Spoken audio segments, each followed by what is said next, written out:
The city wakes in a shimmer of gold. Dawn crawls across Marina Bay, painting glass towers in shades of amber and rose.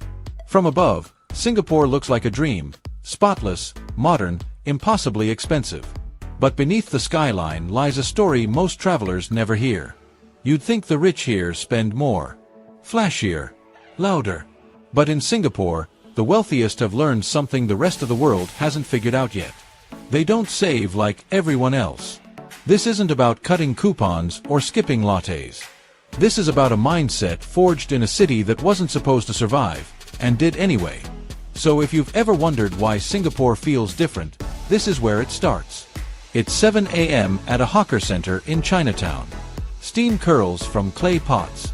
The clatter of ceramic bowls echoes under fluorescent lights.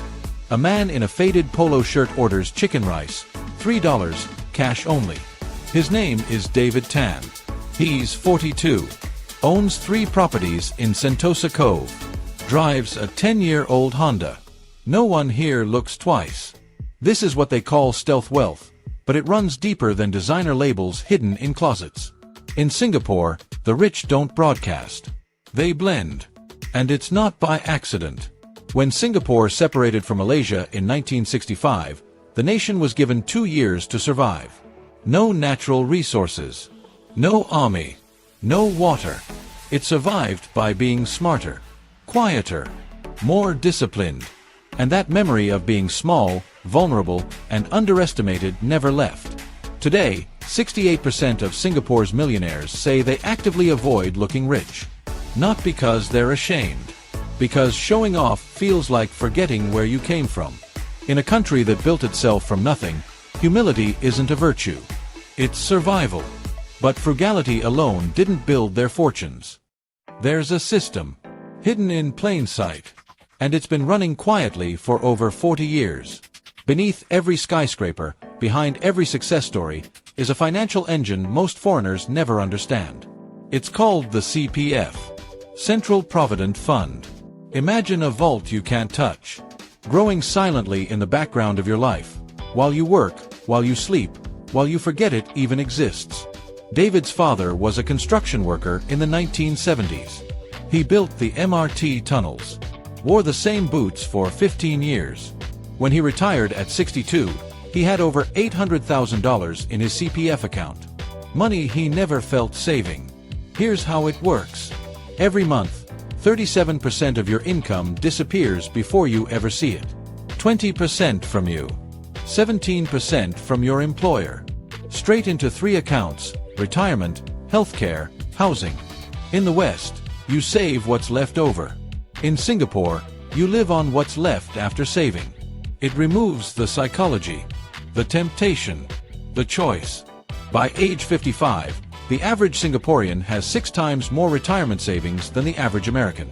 Not because they're better at money, because the system never asked them to be. But even the disciplined face one dangerous trap. And it's hiding in plain sight. Singapore is a playground for the ultra-rich. Private clubs. Michelin star hawker stalls.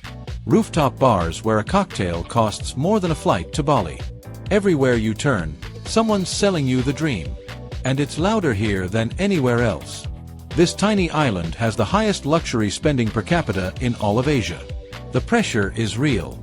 The comparison is constant. Grace Lim earned her first million at 26. Private banking. Long hours. Bonuses that made her parents cry. She bought a Birkin bag because everyone at the office had one. Then another. Then a watch. Then a car. I realized I was working to impress people I didn't even like. This is the paradox. You can have discipline, structure, a system that forces you to save, and still lose it all chasing symbols. So the wealthiest Singaporeans learn to play a different game. They practice what's called strategic invisibility. They own assets, not symbols. Art, not cars. Land, not logos. True wealth whispers. Debt screams. And when the whispers get too loud, they do something most people never even consider. There's a reason Singapore is called the Switzerland of Asia. From the harbor, you see shipping lanes, cargo vessels, the hum of global trade. But what you can't see are the invisible rivers of capital flowing in and out, quietly, legally, every single day. This isn't about hiding money. It's about optimizing it. Singapore offers tax structures that reward long-term thinking. No capital gains tax. No inheritance tax. And for those who know how to navigate it, family offices, trusts, holding companies. In just 3 years, the number of family offices here grew by 40%. Not because people are greedy. Because they're building legacies. It's about making sure the next generation doesn't start from zero. That the wealth compounds. That the lessons pass down. It's not evasion. It's engineering. But legacy means nothing without one final principle. It's Sunday afternoon in Tiong Bahru. David's grandfather sits at the head of the table. He's 87 now. Hands worn smooth from decades of carpentry work.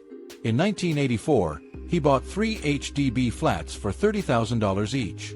Today, they're worth over $700,000 each. And here's the thing.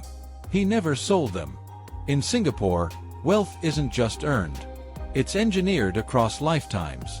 The unspoken rule is simple. You don't sell family assets. You pass them down. Confucian values meet modern capitalism. Family over individual. Legacy over luxury. In the West, you retire and spend. In Singapore, you retire and build. 78% of wealthy Singaporeans say their top financial priority isn't lifestyle. It's transfer. Passing it down. Protecting it. Growing it for the next generation. They save differently because they see time differently. Wealth isn't a sprint. It's a relay. So the real question isn't how they save. It's why. Because in a city-state that defied the odds, nothing is guaranteed. And memory is long. Singapore is a miracle built on sand and will. Every generation remembers what it took to survive. What it cost. What was almost lost. When you grow up knowing your country could disappear, you don't spend like you're invincible. You save like you're mortal. And maybe that's the lesson. Wealth isn't about having more. It's about needing less. And knowing the difference. So here's the question. If you could trade your lifestyle today for financial freedom tomorrow, would you? Or are you already living the way you were taught to live? Without ever asking why? Drop your answer below. I'll read every one.